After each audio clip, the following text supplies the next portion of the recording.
it shows us exactly what the power is of this technology and how corporate interests, these huge companies, really see that the power is here to do amazing stuff with this. And this is really what people want.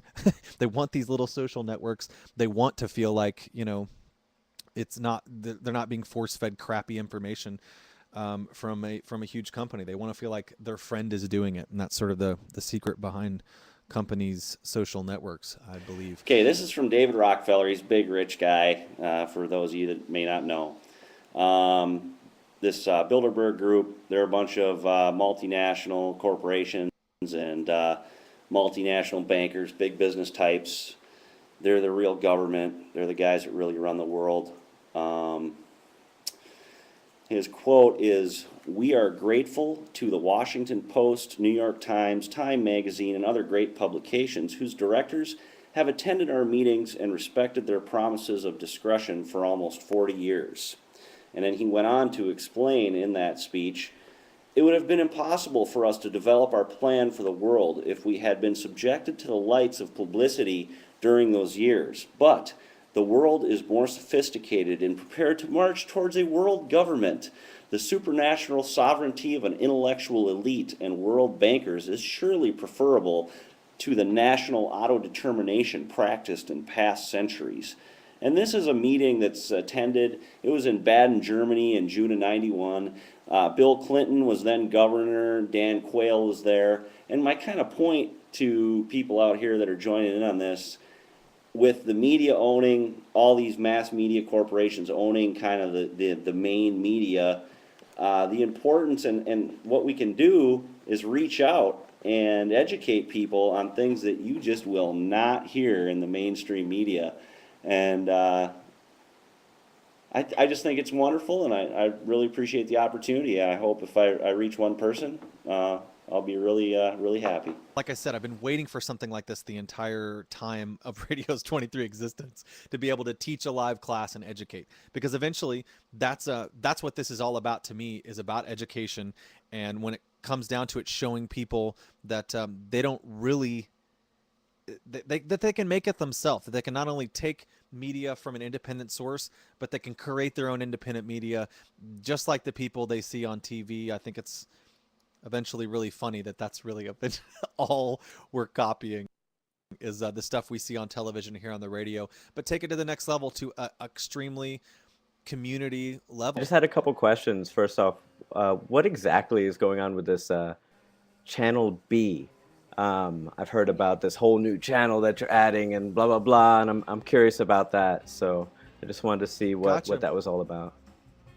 Well, we're heading in the direction of multiple channels in general. It's a slow process, but basically the thing that we don't have is a studio. Most people that are doing broadcasting in the traditional radio world, they have all of their DJs in a single studio. And the cool thing that we're allowed to do, because every individual DJ is in their individual studio, is continue to grow.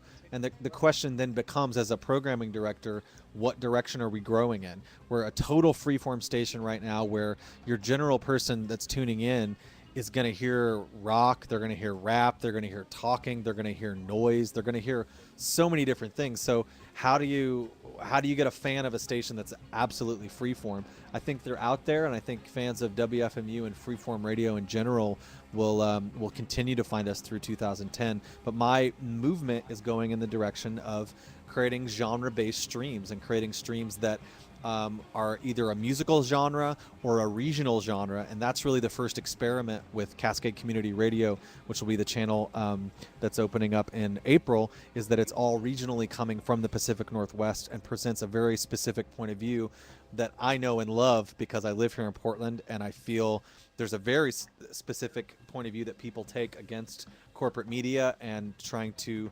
embrace our community businesses and our community media, and create something that really has a feel like real life, as opposed to this big fake facade that's on TV.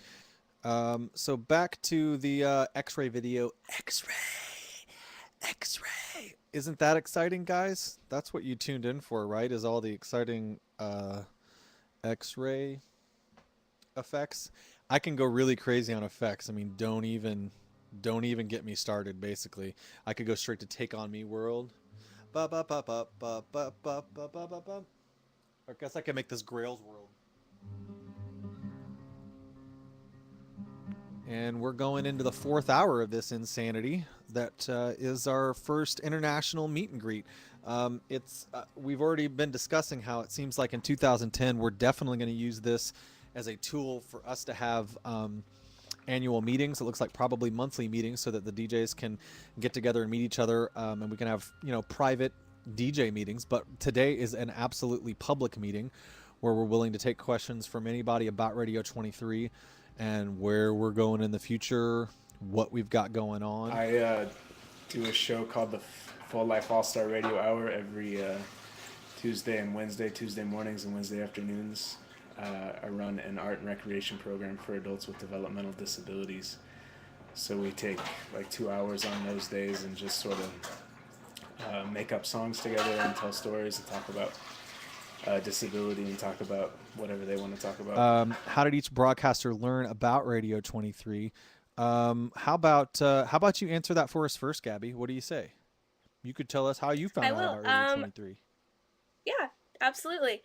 I remember it was January in 2009, so almost a year ago. I got a random friend request from Radio 23 on MySpace.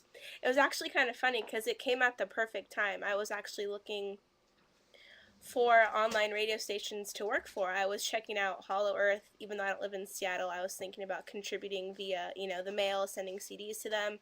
I was looking at other radio stations, and all of a sudden, I contact Jeff, and I have a radio show, which I don't have anymore. I quit Radio 23 to focus on school because I just started college.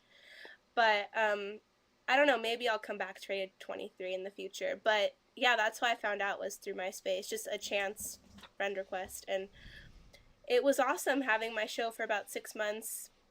I had a lot of technical difficulties at the time because I didn't have my Mac and internet connection was kind of lame. But yeah, it was fun, and I think Radio 23 is awesome.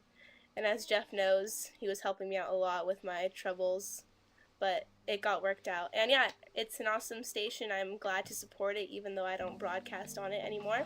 Yeah, we're not professionals. We're not paid to do this. We're doing this out of passion, and we're doing this to make different programming that you don't hear anywhere else. And our imagination is the limit, and technical issues can sometimes limit that imagination, but screw it, because what I've been doing at my other station for years, we're way behind technically there because of funding as well. And it's like, it's what you can do with your limitations is what is awesome. And if you make mistakes in doing it, who cares? Because you tried. And I think that's the important part of that idiotic question I posted. So there. Ta-da.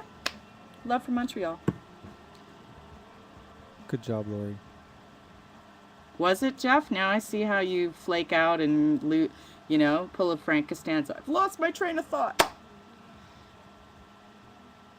Ooh, you're going for the effects. That's very Frank cool. Costanza.